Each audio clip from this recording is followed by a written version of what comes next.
So remember, 13 has never been a luckier number. We're going to start with explaining some of the features of the all-new Honda Passport. The first thing I want everyone to notice, if we take a look at the front of the car, it's athletic. They're designed such that instead of using chrome, their appeal was to people with an active lifestyle. So we see that in action. One is a nice running black trim line, which is absolutely gorgeous LED high and low beam headlamps, as well as LED fog lamps. Now this happens to be an Elite model. With the Elite model, you have the combination LED high and low beam lamp. You also have the front park assist sensors. Again, very nice. On the Honda Passport, you have absolutely stunning 20-inch wheels of standard equipment. Now, because this is an Elite series, both Touring and Elite packages carry a wider wheel, 265 millimeters versus 245 millimeters. Now, Alan, if you can take a look at how well that black just accents and picks up off the car to the rear view mirrors, the nicely painted black roof, pillar designs, and of course, if you can see, the roof line is bisected. This is an SUV that has definitely had some design pedigree in Europe, and it shows. Next thing, of course, to note is that while I was down here, you may notice that there is quite a large distance from the ground to the lowest point on the car. At 8.3 inches of ground clearance, it's only half an inch difference between this and the well-vaulted Jeep Grand Cherokee, which is trailway. This is by far Honda's most capable sport utility vehicle. So I'd like to go over some of the functions and features that are familiar to us, as well as some of the new things that Honda was sure to roll out with the Passport. Sitting on Honda's global light truck platform, you may have heard that the Passport does indeed share a lot of things with the Pilot, and that's correct. One of the things that it does share is the 111-inch long wheelbase. Now, I mention that because the Passport is actually 6.2 inches shorter. Unlike Pilot, there's no third row. As a result, what you have is relatively low overhangs, front and back. Now, what makes this significant is that unheard of on a Honda Sport utility vehicle, you have a 21.4 angle of ascent, meaning that you can actually start to descend or ascend a slope, which ordinarily was far out of Honda territory. Next, we look at the breakover angle, which is the angle by which the SUV can then traverse the top of an object, 17.7 degrees. Definitely respectable for the sport utility vehicle. But interestingly enough, the angle of departure is 27.4 degrees. So again, we have a vehicle that's not exactly going to scrape its tail while it's coming down whatever hill you put it through. Which, by the way, in addition to American testing, this car has been proven in Dubai and Russia in very inhospitable climates. Power comes from a very conventional and very familiar 3.5-liter direct injected V6, made 280 horsepower over 262 foot-pounds of torque. Now, what's significant about that is that the peak horsepower, your peak horsepower is developed near the top of the RPM band, whereas the peak torque actually comes at 4,700 RPM, that's 262 foot-pounds. What's important to you is that you have a very steady push all along your passing ranges. And while at it, all power is coupled to a ZF-designed 9-speed automatic transmission. This is a transmission that's been extremely well proven. We've seen it on everywhere from German cars to Japanese cars. Honda first adopted it in 2016. But it has now had well over a decade of performance experience. As a result, your shifts are absolutely seamless. Now, the good news about the Passport is that you don't have to go to premium levels to get that ZF automatic transmission or the engine combination. There's no 4-cylinder option. Instead, you have 4 trim levels. You have the Sport, the EXL, the Touring, and the Elite. This one happens to be the top of the line Elite. Of course, Honda is bringing out the best and the brightest for us. Come on, I'll show you a little bit on the inside. One of the important parts about Passport is it features a unique interior. This perforated crosshatch design is exclusive to Passport. The next thing, of course, I'm actually going to just power on the controls. As you can see, the seat is moving. This has a multi-driver memory package. Now what I'm going to do is press the second button for the accessory. I'm going to place this key fob, which features an adaptive remote start, as well as full keyless entry and exit. I'm going to put this right on top of this very large storage bin here. Now, plenty of storage, whether it's a tablet, you certainly have power outlets that you can use. A 2.5 amp charging outlet right here. I'm going to move my finger. We'll see if we can actually see that. And of course, a standard 12 volt. So regardless of your technology, you have the capacity. The next thing, of course, I'm going to show you is in this particular circumstance, I have a triple zone climate control. Triple zone. I'm going to lower the fan speed for a moment. So I can control driver, passenger, as well as rear. And I should mention as well that rear occupants do have a 115 volt power outlet. Now, the other thing too is I'm going to point out that the Passport features both heated and ventilated seats, driver and passenger. And again, the other nice thing too is that you have not only a front defrost, but the rear defrost also defrosts the rear view mirrors automatically. Standard on all Honda Passports is the Honda Sensing Suite. The Honda Sensing Suite is Honda's award-winning series of safety technologies. These include adaptive cruise control, road departure mitigation, lane keep assist system, emergency autonomous collision braking. Now, what that all means is that when I hit the main button on the car, which I've done, and if we could focus on, it's a little tough to see. I'm actually going to take the phone from Al. Al's a little camera shy, but that's all right. So what I'm focusing in on is on the Touring and Elite models. The multi-information display is a 7-inch LED display. Lots of functions that actually go through. Alan is going to close the door just so we can actually clear that message out. But what we can do is that we can also note you have your RPM curve over here, fuel gauge, speedometer, and of course temperature. Very simple layout, very familiar layout. But of course we can also change what we choose to see. On the right side of the steering wheel, we have, as I mentioned, a few of those wonderful Sensing Suite objects. So again, the main that turns it on or off, a heated steering wheel because, well, spring is coming soon enough, but on those winter months, isn't it nice to have? And the radar adaptive cruise control. Now this control looks utterly familiar, just like any cruise control you've ever dealt with. It's very simple. You set your cruise to 65 miles per hour on the parkway. Someone in front of you slows to 50. Without touching the brake, without having to cancel the cruise control, the car will then slow down to a safe following distance. If that person then takes off to 80, you go right back to the 65 you set it at. On my left side of the wheel, we have our usual suspects, meaning infotainment and Bluetooth. And again, it's a little tough to see, but you also have paddle shifters as well. Now, I mentioned about the ZF. Now, the ZF is only as good as what it relates to. So as we can see, I've got a few things going for me. Number one, I have intelligent variable torque monitoring. This is a torque vectoring system that can distribute the power up to 70% front to rear and 100% side to side. Now this vectoring may be viewed in the multi-information display, but also what's also nice is 4 independent modes of intelligent traction management. Now, this is the button right here. Now when I press that, and I'm going to bring up here, I have my normal mode. I have my snow mode, my mud, and my sand mode. As mentioned, this is a Honda that has been well proven in very punishing environments. Next thing is I'm going to take you back, so prepare for a little bit of camera spin. You may notice an auto stop off function. Unlike German and domestic manufacturers, a lot of them put these auto stop functions on their full-size sport utility vehicles, much to the chagrin of the general public. The idea is that at a long or prolonged stop, you'll run off the car's battery and at that point save fuel. And then at the slightest touch of the accelerator, the car will then engage the gasoline engine. Honda, unlike other manufacturers, gives you the choice whether or not you love the function or you'd like it turned off. Very simple, and as you can see, the interface and controls are very user-friendly.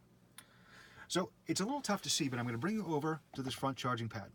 This pad right here is for wireless charging. Again, any key-based technology, whether it's Apple or Android.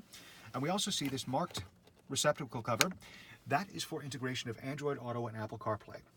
Very, very simple utilization of smartphone technology that allows you to literally just go through everything. Meaning you can speak to it, you can use your digital assistant, you can bring up navigation, music without ever taking your hands off the steering wheel. I'm going to hand the phone back to Al for a moment, and we're going to focus on the infotainment touchscreen. Now again, one of the great things about this very simple interface. We see that it's a beautiful three-dimensional map design. It is powered by Garmin, as you may have just seen. It's a wonderful point when the automobile manufacturer takes proven technology, even if it's not their own proprietary technology. Interface is as simple as speaking or easy typing. And if you notice, and I want Alan to focus on my index finger right here, there's a button marked Home. Think Dorothy. When in doubt, there's no place like home. But we see we have our phone settings for Bluetooth, our vehicle settings, which are personalizable, very customizable. It's a simple point of just touching what we want, and that's it. And of course, as you can see, power tailgate setup. This does have a power rear liftgate that can also be hands-free, meaning that if you kick in a decisive motion up towards the rear of the bumper, you can have the gate open for you electronically. Wonderful design. There's also a safety that if something gets in the way, it takes 8 pounds to reverse and back up that gate. I'm going to go back. So as you can see, all I'm doing is I'm literally running my fingers through, and we have things like, for example, an AT&T wireless hotspot, our messages, Sirius XM, social playlists, FM and AM, auxiliary, my Honda music, a fast way to set the clock, imagine that, and Honda Link. Now again, all apps that are easily downloadable regardless of the platform. So the next thing I want to point out on the car is that in its design, we see a lot of familiar points that made the Pilot award-winning. We also see the addition of a simple volume knob for the radio. Again, making sure that everything falls directly off the hand. It's no secret that when they designed this car, they were actually looking bigger, meaning that they didn't care whether or not they were in the same category as offerings from BMW. They didn't care whether it was an offering from Land Rover. They did not care who made it. They wanted to make sure that what they made was the best. Okay. The other thing too, each higher trim touring model also features a power moonroof. And again, just in its design, everything was to be as inclusive as possible. And as we see right here, this is an eyeglass holder, but it's also going to double. See, now you can see Alan. You can barely, can you see Alan? Okay, perfect. But now we have a peekaboo mirror. And this way, think of it. If we have kids in the back, a pet, whatever it may be, what we're going to do is we're going to make sure that we can keep our eyes on what's important. Now, one of the great things about this car is that there's actually more second row legroom than the Pilot. They actually did this by the removal of the third row seat. We're also going to see too that with the exception of the Toyota 4Runner, the only vehicle in class that has better third row or better storage behind the second row, I should correct myself. What we actually have is that we have a vehicle 190.5 inches long, so it's not particularly long, but 41 cubic feet with the rear seats up. Fold them down, you've got 78 cubic feet. And again, fitting that much storage into a package that's not exactly cumbersome or huge is also part of Honda's engineering story. The other thing too is that with the wide track on the car, again, 111 inches versus 190 inches in length, or longer wheelbase, I should say, the handling is very surefire and confident both on and off-road. And again, we can base a lot of that on that intelligent torque management system. So the next thing we're going to do is that we're actually going to show you something in the back seat. Okay. Now I'm going to try to do this without running through Alan. This is going to be a little bit interesting, but let's see if I can do it. What I'm showcasing is with the seat back exactly where I had it. The doors opening a full near 90 degrees. I'm going to show you just how much legroom we have in this car. Let's see. So as dumb as it sounds, you can actually make it through, and believe me, I'm no spring chicken. But I'm going to sit back in the seats. What's interesting about Passport is that you have the ability to articulate and adjust the second row seat. What if you have something larger that's in there? And by the way, pushing the seat forward like this was not a measure of the 41 cubic feet. Now I also have the ability to recline my seat, which again is wonderful for long distance trips. The other thing I'm going to show you is a privacy screen as well. And the one thing you may be taking note of, there are cup holders everywhere. Like the Pilot, the Passport features these beautiful privacy screens. So again, it's already solar tinted, it's already UV tinted, but now if you have younger children who are sun sensitive, or even just want to have a passenger be able to catch a quick nap in the back seat, just makes it that much easier. Now, before I go into the cargo volume of the Passport, I just want to point out, and again, we're looking at an elite model, but all Passports feature a dual exhaust system. And again, protrudes from a rugged rear bumper. A couple packages available that you can take use of. For example, an adventure package, which includes a trailer hitch and wiring harness, and an urban package, which would include roof rack, crossbars, various accessories. But now let's have a look at the rear storage of the car. Again, simple power liftgate. Look at this. And what everyone here would probably be interested in, look where my finger is. Now, have you ever had something a little bit bigger and you went to simply lower your rear seats and you realize, now you've got something half sticking out. Now you've got to run to the back. I just pushed a button. Very well done. And it would not be a Honda if you didn't put storage galore. See, Al had to not quite one up me, but match. So in Passport, you have, it's a little tough to see, you have these storage bins. They are removable, they are washable. This way, if you go to the beach, now you've got sandy and wet towels. You just simply rotate these, pull the storage bin out, hose it down, dry it off, that's it. And I'm just gonna close it like that. Now the other thing too about Passport, things happen. Children can be curious. 8 pounds of pressure reverses the liftgate, heaven forbid. Now there's one thing I haven't mentioned. I'm going to mention in just a moment. Your backup camera is a multi-angle backup camera. In other words, it's not just put it in reverse and go. You can choose, select the angle you wish to see, everything from an extreme close-up, if you're pulling up to a trailer harness, or a parking, or a trailer hitch, or a parking barrier. The other thing too that's very nice about it is it features rear cross traffic alert notifications. So in other words, somebody parks next to you, you can't see around it. It's a big, maybe cargo van. You start to back out, if someone's coming, the car will beep, it'll let you know, it'll tell you from what direction the car is coming. So again, all part of Honda's safety story. The other part of Honda's safety story as well is that the car features an automatic speed limit detection system, meaning that if you're ever driving and you find yourself unable to see what speed limit is it 40, is it 45, is it 25? The wonderful thing about it is that the Honda actually does a great job of doing that for you. So you will see displayed on the multi-information display system the actual speed limit. This way, less chance of error or driving into a speed trap. Again, very well thought out. Now, as we can see under the hood, again, the details are very clean. This is a hallmark of Honda, and it really is. We've seen the Earth Dreams technology, again, direct injected.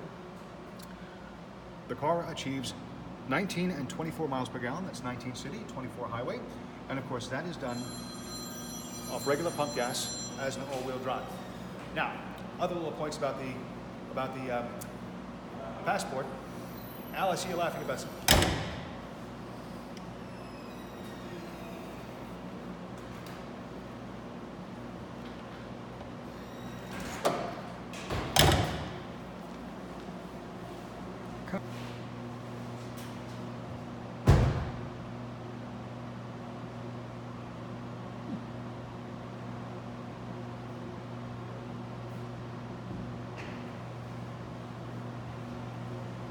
I should mention, Honda uses special acoustic laminated glass on the windshield, side windows, and almost 55 pounds on the dashboard. Just kidding. One of the great parts is that you actually saw another Honda safety feature that's anti-pinch hood latch. So again, when you're in the market for a brand new sport utility vehicle, think a proven mechanical combination as well as an absolutely stunning stylistic combination. It's all here on the 2019 Honda Passport. They're here at Avalon Honda, where remember, home of the nice guys and the nice gals and the nice deals. And of course, just a short drive from Cape May, Ocean City, Egg Harbor Township. Exit 13 off the Garden State Park, where 13 has never been your luckier number. I'll see you here.